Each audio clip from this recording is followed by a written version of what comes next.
First of all, pain's not a lifestyle. After 40, it's not all downhill. They're really suffering more from inflammation than structural damage. Some more than others, it's going to be linked to their diet. Most people live their life and then something happens, they expect the doctor to fix them, as opposed to making that investment in themselves on a daily basis with the things they eat, the things they drink, the things they don't take in, the activities they do, and let them know that you're the one that's walking around in that body every day. What you do every day in that body is going to have way more effect than me or any other practitioner can ever have. It's not that I advertise as a carnivore doc, but it's definitely something that I'm sharing because I'm living it. And everything that I do and I live is what I'm sharing with my patients, because then it's authentic. I'm just sharing my lifestyle with them, and that's how it's affected me. I'm in my mid-60s, all kinds of stenosis and all the wear and tear, but I feel great. And that's what I'm trying to get them on board with.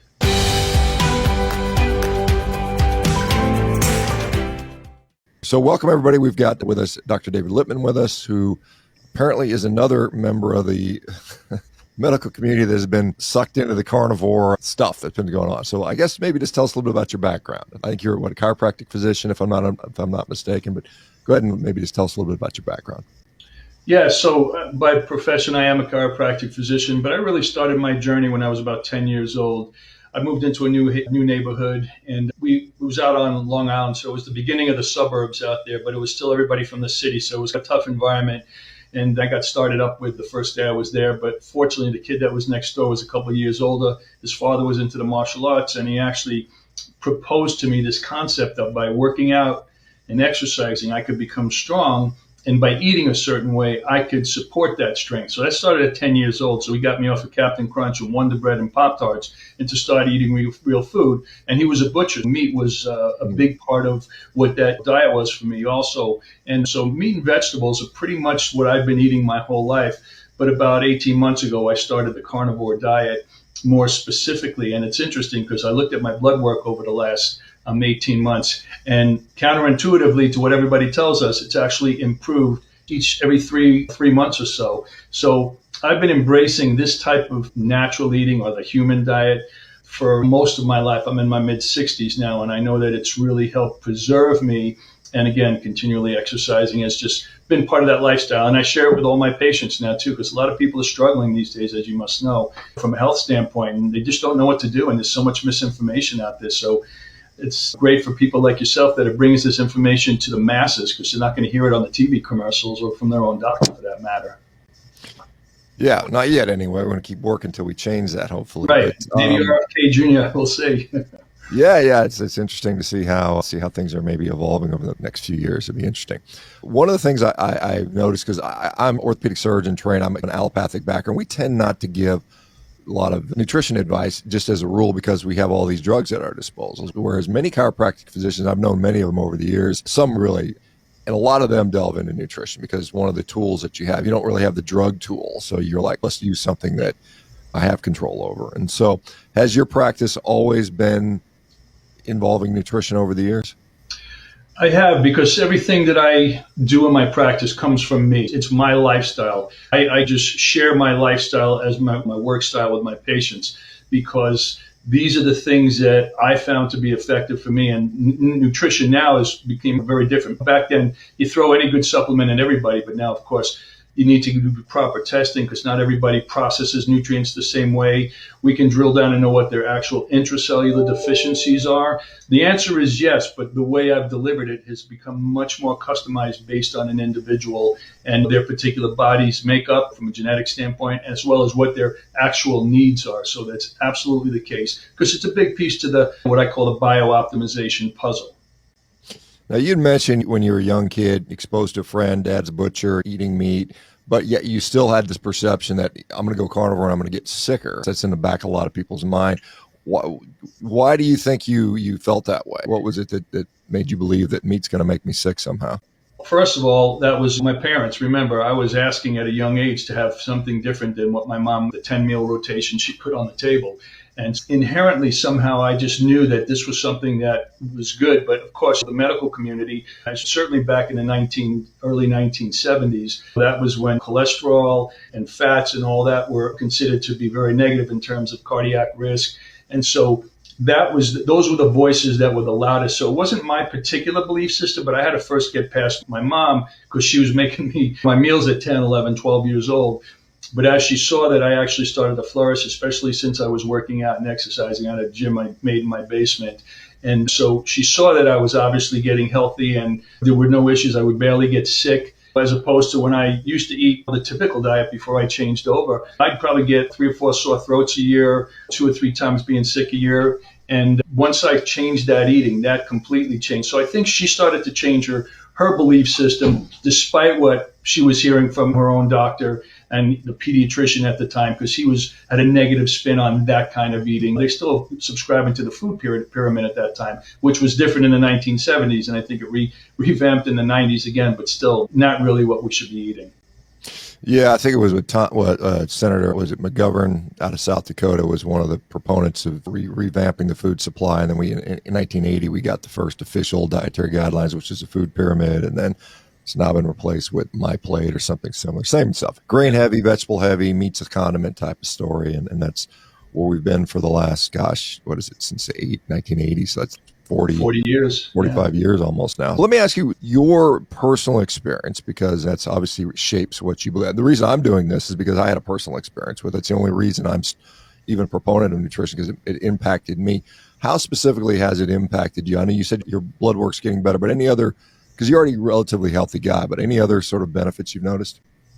Yes, amongst the experience with the blood work, my CRP, my homocysteine, my cortisol, all those levels have gone down, along with my A1C. Having the kind of mileage on my body, I'll call it, in my mid-60s, having a very physical lifestyle and work style for most of my life. I have spinal stenosis, I have herniated discs, I have a whole lot of stuff that people walk in my office with and are debilitated by. However, despite the structural damage I have because of the low inflammation, because of the way I've been eating, I don't have any symptoms, and I'm very effectively functional and pain-free every day. So to me, that's living proof that this type of eating regimen is supporting me, plus the blood work is reflecting that as well. Lower triglycerides, LDLs, higher HDLs. So all of that translates to Dr. David Lipman walking around every day feeling pain-free and functional and as energetic as I was when I was in my 30s, quite honestly.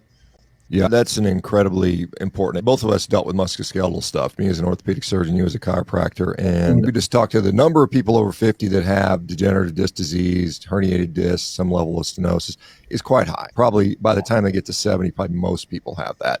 And most people are symptomatic with it. As you pointed out, if I were to MRI every part of my body, I'm sure I'd find all kinds of crap that's torn and ripped and degenerated, because I'm like you, I'm almost 60 and I go hard. So how has this changed your practice? Because obviously people come to you because they have back pain or they have other various maladies. And then are you saying, hey, look, you got to put this diet as a big component? Is it a bigger component than it used to be for you, perhaps, in your practice? Absolutely, because especially these days, 50 years ago, the food that we had in this country was different than the food we have today. And in recent years, and I want to say since the pandemic, more and more people that are 20, 30 years younger than me, than yourself, they're not walking around feeling as good as they should. And it's largely because of the war that the modern world is having on us, largely too because of the food supply.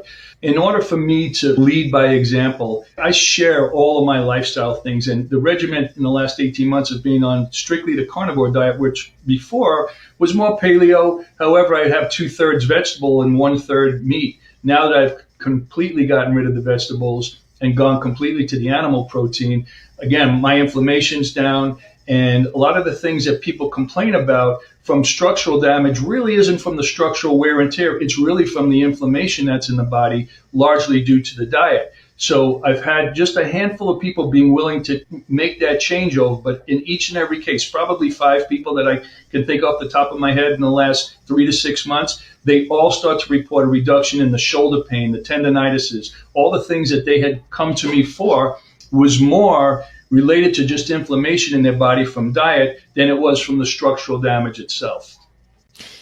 Yeah, because it's interesting to point out. You said, "Hey, I'm eating meat and a bunch of vegetables," and most people would say that's good. Vegetables are great. We need to eat lots. But you say you cut out the vegetables and you actually got better, which is very counterintuitive to most people. Most people think you're crazy, but I see that over and over and over again to the point where I this to thousands and thousands of times I've seen this. So that's quite interesting. So what do you eat? What does a day of eating look like for you, or a week of eating look like? Yeah, so I do time restrictive eating. I do about 11 a.m. to 5 p.m. I eat it all in that period of time. And it really comes down to about two meals, one here while I'm still at the office and when I get home. And I do a rotation between beef, turkey, chicken, sometimes venison. I have a friend that goes hunting, and some pork and lamb. And I try to rotate all those things each day just so I don't eat the same things and keep some kind of rotation. But I try to keep the fat content high because obviously if I'm not taking in carbohydrates, I need to use that fat as my energy source, which is twice what carbs give you anyway. And as the body becomes so much more efficient at utilizing fat for energy, so it's getting more energy, it's tending not to store it. So I actually, before I started carnivore, I was about, I think, 14.4% body fat. And my most recent measurement, which was about 3 months ago, was 11.8. And again, the only thing that changed is when I took out the vegetables and started just upping the actual amount of meat that I was eating compared to prior to. So I was just filling in those gaps. But it's been just across the board very consistent. And that's what I've seen for myself, again, over these past few months and using some of those metrics to just prove that, yeah, this is actually working. Because you said pain may be lessened, so maybe I assume you're active, maybe you're working out more, Oh, or yeah. the workout's been the same. And then protein probably went up because if you dropped the vegetables, your protein intake probably went up. How much Yep. do you eat a day? Do you mind sharing your dimensions, how Yeah. much you weigh and how much you eat? I'm 5'10", 190 pounds. And again, right now, somewhere in the 11% body fat percentile. I'm on my feet. I'm a great solid 12 hours a day. I get up at about 3:45 a.m. I come to my office. I have the superhuman protocol. I don't know if you've seen it online. Gary Breck has brought some attention to it. And so I do that. Then I go to the gym. This is 6 days a week.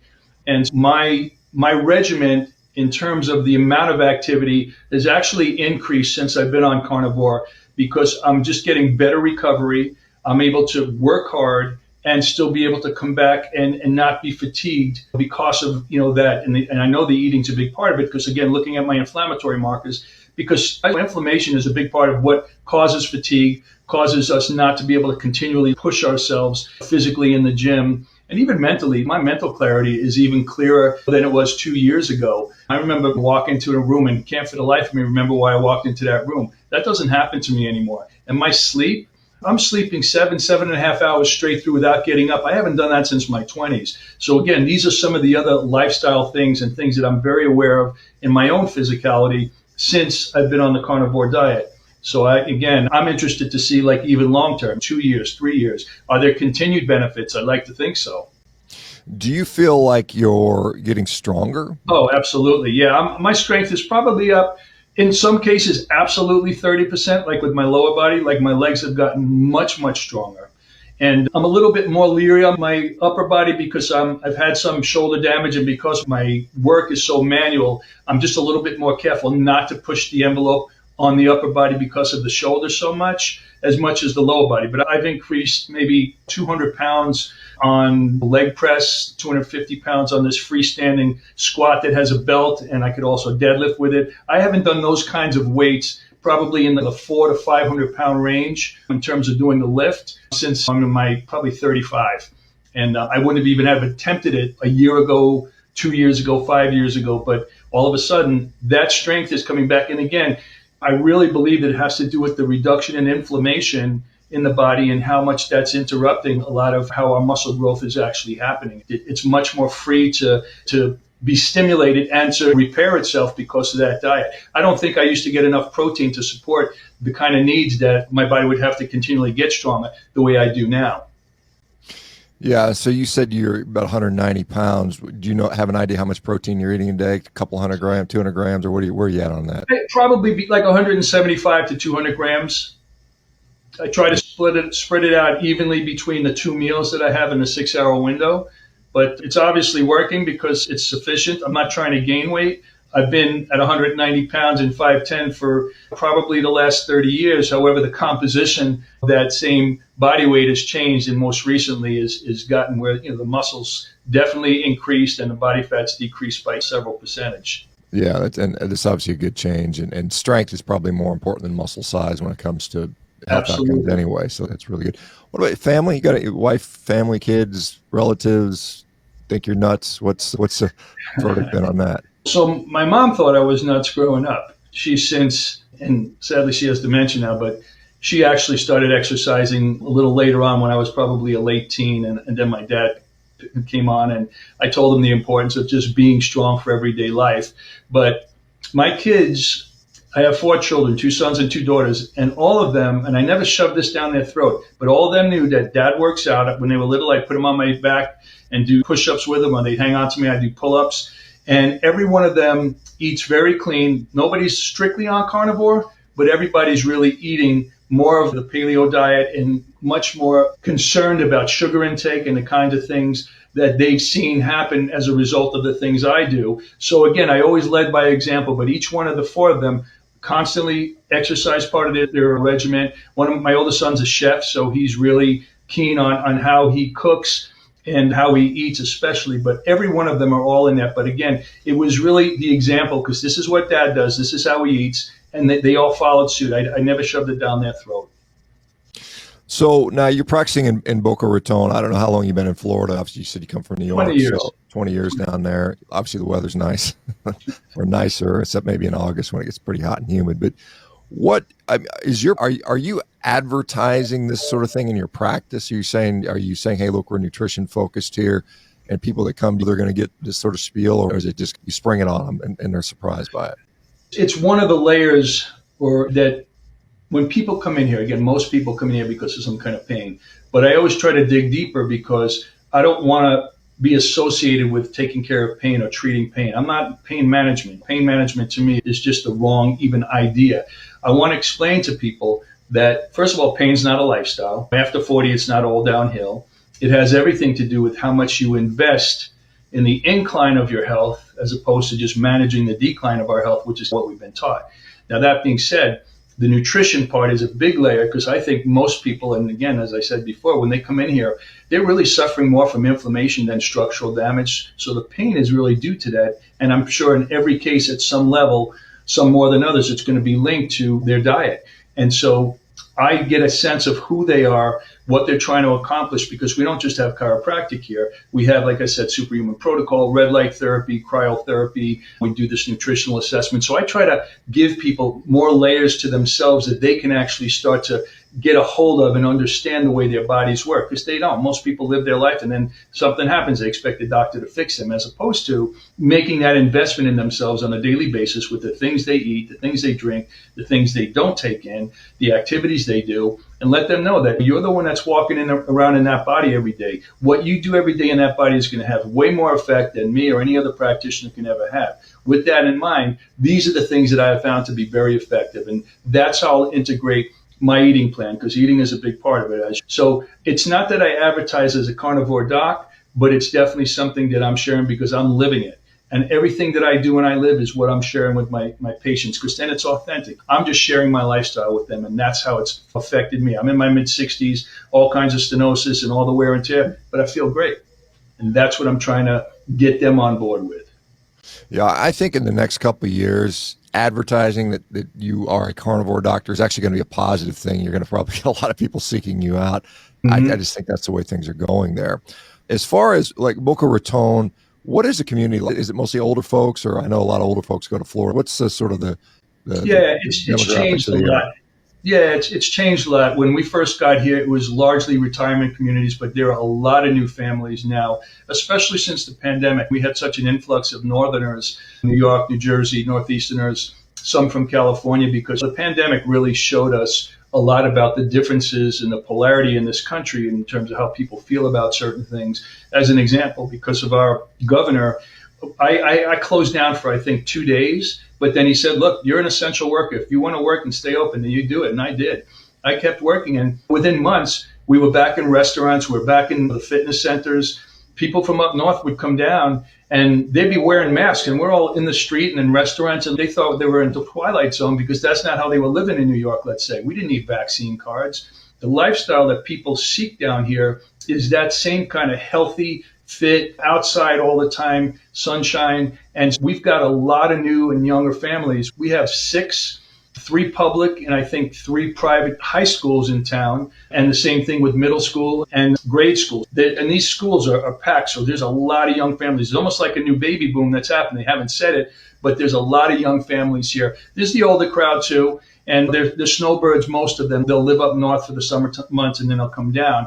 But the tide's changing. This is a much younger and fitness-minded community, health-minded community, a lot of triathletes. We have one of the biggest UFC fighting places here, American Top Team, so a lot of UFC and MMA fighters train here. So there's a lot of athletes attracted to this area because, look, it's bikini weather 12 months out of the year here, so you don't have that chance to put on your winter coat. It's really always open season for fitness and healthy lifestyle. And so we've attracted a lot of health practitioners down here of that same mindset as well.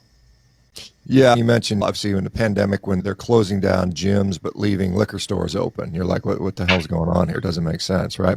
Nope. As far as you mentioned some other modalities, because obviously I think diet is paramount. I think you've got to address that. But red light, you see cold immersion, some of these other things. What do you find to be effective, and for what reasons? When would somebody say, hey, I'm going to use a red light, or is it just everybody gets the same protocol, or how do you tailor that?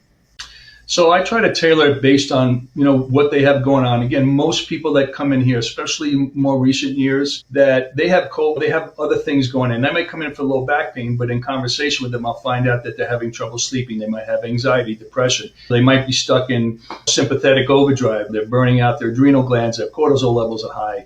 And so having a chance to address those types of things, I can start to look at. I'll say, okay, there's probably a lot of oxidative stress going on. I talked to a woman yesterday. She sleeps 8 hours a night, and then she has to take a 3-hour nap during the afternoon too in order to just function for the remaining hours that she's awake. I know that something's going on at the cellular level, which, again, anytime anything's going wrong in our bodies, it always starts at the cellular level. Something's inhibiting energy production between the free radicals and toxins in our environment, or some of the things we're taking in, smoking or too much alcohol. We're affecting our body's ability to create ATP or energy at the cell level. So by focusing on that and optimizing that, which red light can do, the full superhuman protocol does because it has a pulsed electromagnetic field, then exercise with oxygen therapy. So you're flooding the tissues with oxygen, and then you're driving the oxygen into the cell with the red light therapy. So I'm always trying to focus on how can we optimize somebody's cellular health, because that's what it comes down to, both from the nutritional needs, the micronutrients that we need for everything to work, to make all the things we need, enzymes, hormones, neurotransmitters, B vitamins, amino acids, everything our body needs to make to function. We have to get it through our nutrition and to make sure that energy production at the cell level is optimized, because, again, that's when that degenerative process starts to happen. And regardless of the cell type, it's going to happen in the same way. So I try to get everyone to focus on cellular health through those modalities. That's where I go with that. You'd mentioned the contrast between managing decline and then actually having an Investing in incline. yes. Investing in incline. And like for me, I'll be 60 in 2 years, and I've got goals, athletic goals, which I'll have to improve to get there. I'm inclining in my capacity. What do you see as amenable to incline? What do you think are the things that we can actually, even as we're getting older, but yet I guess get better? What are the things you think are realistic? So one of the things that we started implementing about 1.5 years ago is systemic stem cell therapy. So umbilical cord stem cells and exosomes and Wharton's jelly that help to refill our regenerative tank. When we're born, basically it's all those cell types that are forming us in the womb. And then once we're born, we've got our full tank worth. We're not getting them from mom anymore. So that is what continues to grow us from infants all the way through adulthood. But it's also what repairs us over time.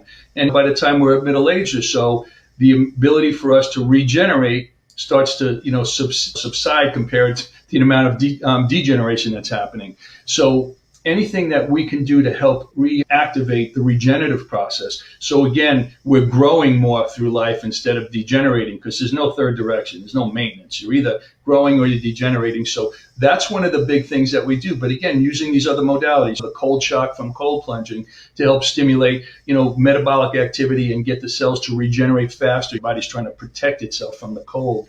And it also works from, infrared saunas too. It's the same idea. It's cold shock and heat shock.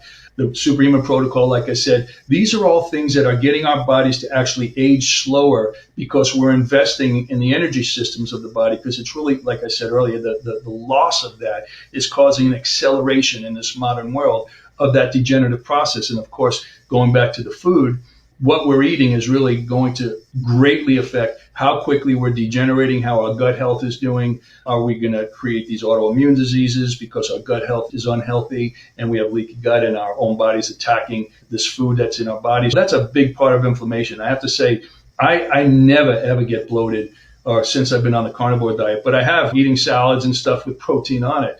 So I think, again, getting onto that real animal protein diet is another big piece of slowing the degenerative process and really igniting that regenerative process. That's, I think, where the incline investment comes from, as opposed to just managing that decline, eating the typical diet and just dealing with it. Obviously, we know like our skin can regenerate, right? Some people, their skin looks bad and then it can look healthier. We know that occurs, and we see that some people say their hair is thicker or their nails grow faster. Yeah.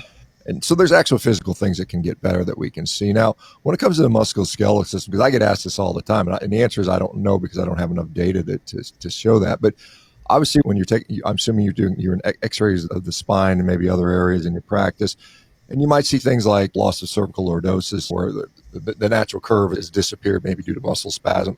I think that could reverse, obviously. But are you seeing any evidence of any kind of structural improvements over time? Radiographically, is that something you can see? Yeah, actually on myself, last summer, June of 2023, my right shoulder had been hurting me for quite some time. I wasn't able to do pull-ups anymore, push-ups, and some other things. Anyway, I got an x-ray at a local ortho that I really trust, and there was no joint space. It was bone on bone, and there was even certain movements I would feel the grinding of that bone. Anyway, he told me I needed a shoulder replacement. I went to a second guy and said the same thing, and I was really determined, okay, how am I going to get past this? So it was about the same time that I started to just say, all right, I'm going to try the carnivore diet, because I've done a bunch of research. I've listened to a lot of your stuff as well as a couple other guys. And I said, I'm going to try this out. And I just took an x-ray 13 months after that first one. And there's actually a joint space there, Doc. There's actually a joint space between my humerus and where that ball and socket come together. It was very clearly just completely bone on bone. And now not only the symptoms gone, my range of motion is back, my strength is back because I had atrophy, and there's actually a visible, and I have a before and after side by side, there's a visible joint space that wasn't there in June of last year, and that just doesn't happen. Yeah, interesting. Because the glenohumeral joint, if we've got the glenoid, which is a socket in the humeral head, right, it could be maybe increased synovial fluid, distended it, or it could be potentially cartilage does repair, albeit extremely slowly over time. It's something that I point to. The reason I say that is there was a German study done many years ago. It was an MRI study looking at weightlifting athletes, German weightlifting athletes, and what they saw was their patella tendon their patella cartilage got thicker. And the patella cartilage is the thickest in the body. It's about 4 millimeters, which doesn't seem very much, but yeah, most of our cartilage is like a millimeter thick, and so some of that, I think, is under influence of training, and perhaps and probably diet has a role there. Not that it's going to happen in a significant way, but the fact that you have some and some people would say maybe it's just the projection angle or something like that. It's not really there, but irrespective, your function is better, and that's what we care about at the end of the day. Yeah, that's it. Pain-free, functional, improved range of motion, muscle atrophy gone. To me, that's a functional improvement. So if the function improved and it was the only variable that I had in the mix, I have to lend itself that it's got to be from that. So let me just, a typical patient walks into your office with, say, I've got degenerative spine pain, something functional back pain or whatever. How do you attack that? How long does it take? How many treatments? What's a typical course? I know everybody's going to be different, but what would be a typical treatment plan look like, and what would the duration be?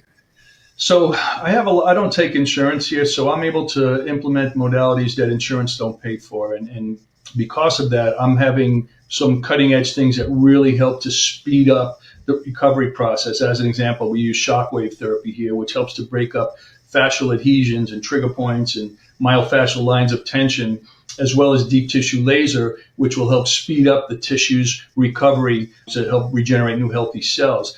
I also have a few processes where I'm really helping to, again, reestablish the proper weight bearing and functional movement of the joints, not individual joints, but just the whole body, because the whole body is an interactive machine. You can't just isolate one piece where it hurts and thinks it exists in a vacuum. It doesn't.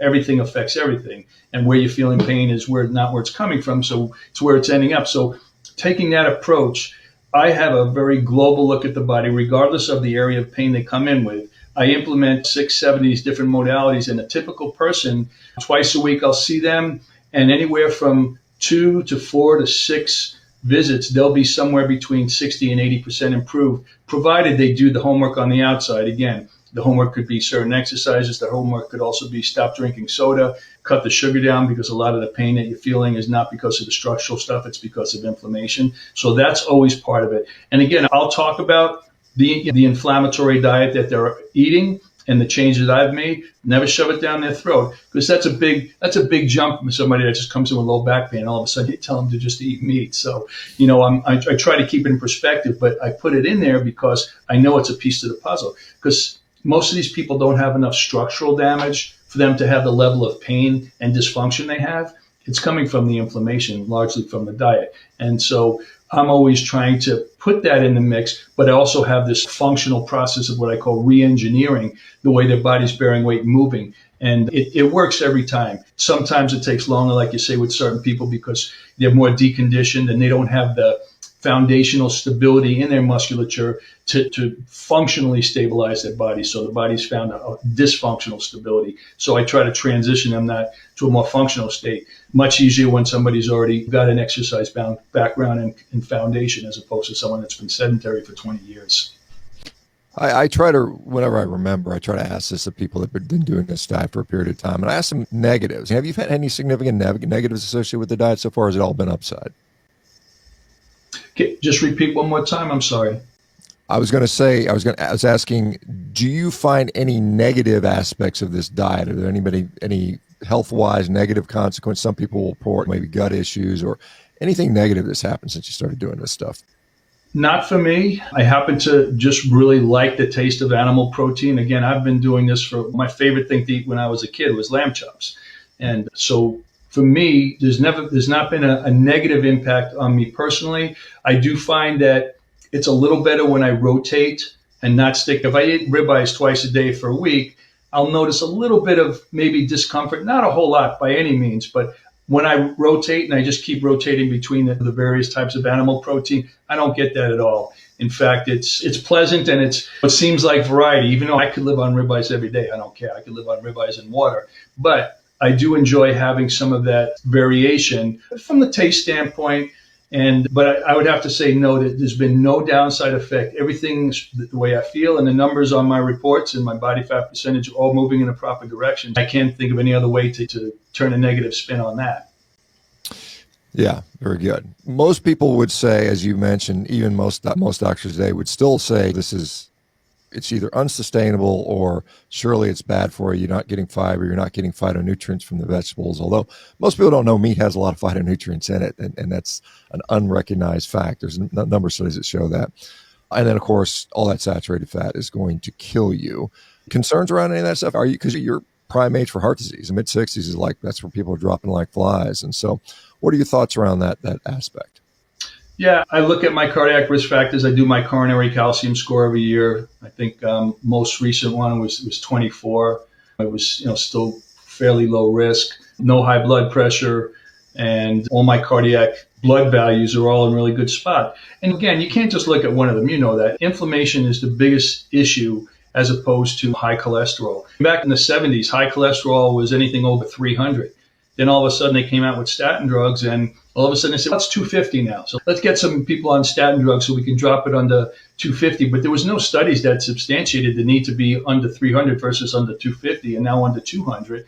There's nothing out there that shows that correlation. And again, if they just show the high cholesterol, but they don't look at the homocysteine levels and the C-reactive protein and those inflammatory markers, that has more of an impact, because those are the things that cause plaquing in the artery, the inflammation that happens on the inside there because of, again, dietary considerations. And it's not just the LDLs and that, it's inflammation. So using inflammation as my markers coronary calcium score and all my cardiac risk factors on my blood reports, which I do pretty much every 90 days. Everything's where it needs to be. It's only, like I said, gotten better since I've been on carnivore as opposed to what I expected it to be. Everybody told me it's going to go up. My cholesterol is going to go up. It went from 231 at its highest. Now it's 189, 18 months later. And it was a steady decline each time I took it. Am I concerned about having a heart attack because I'm on the carnivore? I have to say, honestly, my answer is no. There's no indication that's the case. Yeah, and obviously, certainly, there's a lot of people who would say they would totally disagree with this assessment. They would say cholesterol is clearly associated with heart disease, and there's this and that studies, and so on and so forth. And my take on this is it's probably nuanced. And if you look at the general population, and the general population of the American populace right now, the average person is pre-diabetic, which is just incredibly shocking to realize that the average person is pre-diabetic, and that's insane. 67% or something like that. Yeah, we're up. I think we're 50% pre-diabetics and 11-12% diabetics. Frank diabetics right now. Have you found within your community any? Because Florida, I think Florida tends to be probably drifting more politically to the right, whereas most of the people on the left, they associate with veganism and plant-based stuff for whatever reason. I think it's silly, but they do. Is there any, are you on social media at all? Do you have a social media presence? And if so, if you espouse the carnivore heresy, do you get any sort of, you're going to kill people type of thing? I haven't gone that far yet. We're actually, my social media girl and I were just talking about the next set of content. We're going to talk about that, especially now that I have metrics. It's one thing to say that this is what I believe, this is how I've been feeling, but when I have numbers to show something, can't argue with numbers. And I like to show those things when I'm able to, to share those kinds of things on social. So we're Boca Raton Chiropractor on Instagram. And we do use this to highlight a lot of the biooptimization modalities we use and just things that people could do to start to get a better handle on their own health, because it's when you get millions of people listening to Joe Rogan and some of the people that he has on there, you're getting a huge exposure to things that we're not getting just even from the medical people in our community. And I'm friendly with a lot of the MDs here too, but many of them, not all of them, but many of them are still stuck in the motto that they've been taught, that all these things, there's a prescription for everything. And that's how we manage things, as opposed to really taking a hard look at what the food sources that we're getting. Are we getting from the regular supermarket? Or are we going to Sprouts or Whole Foods and really taking a look at where those animals that we're going to take and be eating, where are they coming from and how are they being treated while they're alive? Because that has a lot to do about how effective that food source is going to be for us. And really, fortunately, we have a lot of farms around here. So there's a lot of farmers markets where they're actually bringing their stuff right from the farm to market, private family farms. And so we have access to some really great stuff here. Again, I think the community is, and again, I don't know if this has to do with the politics, but one of the newest restaurants in town is called the Meat Market.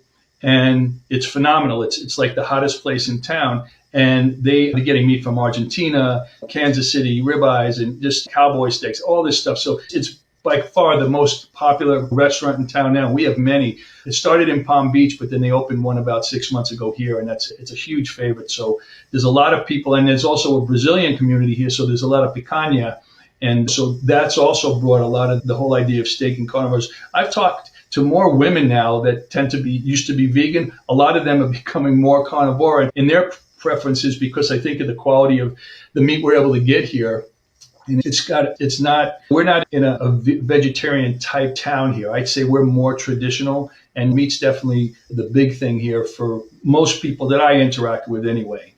Yeah, certainly in South Florida, you can't deny the influence of Cuba and South America. There's a ton of communities down there, and they're particularly South Americans. They're very meat focused, and so right. It's nice whenever I travel down there, there's always an Argentinian restaurant or something Brazilian restaurant you can go in and grab some decent food.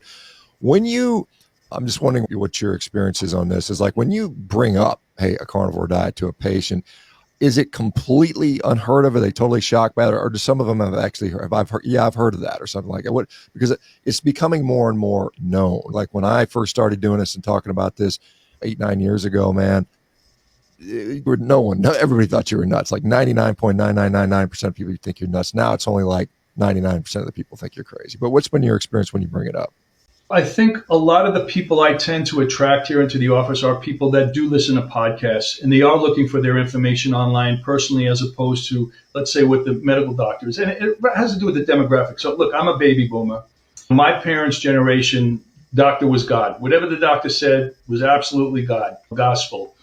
My generation, I'm seeing a dichotomy there. Some of my peers, or someone a couple of years younger like yourself, I'm starting to see more and more people start to look more critically at what we've been told by the medical community in terms of how do we stay healthy. It's one thing to live longer, but it's another thing to live longer and feel good as you're here. Because who wants to have to use a walker and an oxygen tank to go to a restaurant when you're in your 70s? There's enough people around here like that. But fortunately, a lot of the people, like I said, come in here. They're listening to podcasts. They're following some of the guys out there because there's really good information. You included. That's really the first time I looked at the carnivore diet. I'd looked at several of your things as well as a couple of the other guys, as I said earlier. And I'm having a lot more of my patients come in because more and more people are interested in this kind of thing. They're trying to figure out, how do I feel better? I'm in my 40s and I feel like I'm in my 60s, meaning that's what they're saying to me. And I said, I'm in my 60s and I feel like I'm in my 30s. Okay, what are you doing? And I'll share the information. I've even shared your channel with people because I don't want it to come from me. I want it to come from other people like yourself that are out there that are talking about it, that can back it up. And not just experientially for me, but things that you've been doing at a much longer time. And you're an athletic guy too. You're strong. And a lot of people, they think that's not even a possibility after 40. After 40, it's all downhill, but it's not true. So fortunately, a lot of the people that come in here are much more open to hearing that kind of thing, especially if they've lost some kind of quality of living and they want to do something different. Yeah, awesome. That's great to see that more people are embracing this, because I think our perception of aging is, you go back and 30 years ago, a person in their 50s was done. It was just like they're checking out. Now we see No age. people that are super athletes at that age. So that's really fun to see. And I think that's going to translate into probably, I'm very cautious when I talk about longevity because I just don't think there's any good data on that. I know that people that are talking about you're going to live to 180, and I chuckle when I hear them saying that. But I do think one of the keys to getting there is to be physically functional and to be athletic. I think that's incredibly important, to be able to run and jump and sprint and turn quickly. And because it's good to have heart and lungs, but if the tires are all flat, the engine doesn't matter because you can't use it. So you got to be able to continue to do that. Do you find, because a lot of people, like you mentioned, this superhuman protocol, and I'm tangentially aware of Gary Breck. I know he's down there in Florida as well, I think. But what are the things you're doing? Obviously, diet, sleep, not being sitting on your butt all day. Those are stress relief, getting some sunshine. Those are the big things I think that have the biggest impact in my view. What are some of the other things you found have been, like, either in your own life for either treating disease or for just managing that incline or investing in the incline? Yes, I do vitamin drips, IVs on a regular basis. Again, I analyze every 6 to 9 months my micronutrients. I look inside my cell to see where the deficiencies are.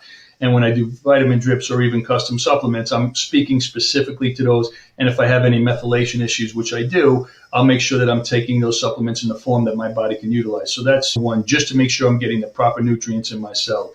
I do NAD, usually intramuscularly. I've done it a couple of times in IV, but it's miserable. It's very uncomfortable. But the NAD shots are really helping, again, just to keep that ATP fueled up. The superhuman protocol, which combines, again, the pulsed electromagnetic field, exercise with oxygen therapy, and then the red light, is driving more and more ATP production. So it's getting the cells to actually age slower because the higher energy production and kicking out free radicals is preserving that cell to function better and to last longer. So those are some of the things I do. I absolutely sleep between 7 and 8 hours a night. I'm very regimented about that. I drink about 120 to 150 ounces of water, and I put electrolytes, usually some kind of salt. I have Himalayan salt or some of the other things. Most of the products out there that add electrolytes, a lot of them have additives other than just the electrolytes themselves, and I prefer not to do that. But that's part of my daily regimen there. In terms of that happening, I'm doing cold plunging pretty much every day. I throw in an infrared sauna probably once a week on average, but all those things that I do are keeping me, again, feeling like I'm youthing instead of aging. I really feel that way. That's the way in retrospect to the last 5 to 10 years of my life, I feel better now than I did then. Yeah, I can, talk to my own experience. I've got some very objective markers I hit mostly around athletic performance, and I can just see that I'm actually improving compared to where I was 5, 6, 7, 10 years ago. They're very objective, that I'm getting stronger, I'm getting faster. That's pretty cool to see, despite the fact that I'm getting up there in age. And it's not normally what we associate. We all would often see this gradual decline, and you can slow it down. We know that you can slow it down, but the question is, can you in some ways reverse it in some ways? And I think it's possible to some the answer is absolutely yes. I'm certain of it. I'm doing farmer's carries, more and more weight all the time. I'm doing weighted pull-ups. Again, I told you about the squats. I've gone up a couple of 100 pounds just in the last year. And my joints aren't suffering for it. I feel great, but I really believe it has a lot to do with the small amount of inflammation that's because of the diet, I have a small amount of inflammation, and that's enabling me to keep pushing the envelope on that. And I don't go every week. I go every other week. And I think, too, just making sure I have enough recovery, I'm actually getting stronger. Because some of the guys that I have to work on, my patients, they're 300 pounds. So I got to pick them up, bend over, pick them up off my table, manipulate them without hurting them, without hurting myself. So I train, and you said it earlier, I think we all need to be athletes for our life. Even a young mom that's picking up a 15-pound child and carrying around on one side of their body, they need to be strong and resilient to that, because otherwise they're going to start having pain in their shoulder and their back. So I think every one of us has to have the mentality that we need to train as athletes for whatever our daily activities are, just in our daily lifestyle. And I think if we have that mentality, that's going to continually push us to continually get strong. Why can't we be stronger at 60 than we were at 40? Of course we can, but we have to change the thinking first, and then you have to do all the supportive things so your body can actually sustain that. That's the way I see it. Yeah, and your point about, like, when I worked in healthcare, you'd have a patient 350 pounds on the OR table, and you got to move them. They're dead weight and they're anesthetized, and you got to be manipulating them around. And so it does require some level of physicality to do that. But do you, as far as going forward, do you have any thoughts? This is where I want to be in 5 years, planning to change the way you practice, or you personal goals or things like that? I'm bringing in more services I have in the last 6 years, and I'm doing, because there's more that I want people to be able to take advantage of than just the chiropractic itself. And it's been working. And we have more things. We're actually just brought in a new system that's looking at balance and cognitive therapy, because there's been some great studies showing that there's a big correlation between people that become fall risks and cognitive decline. And so we have a system that we just put in that's assessing balance.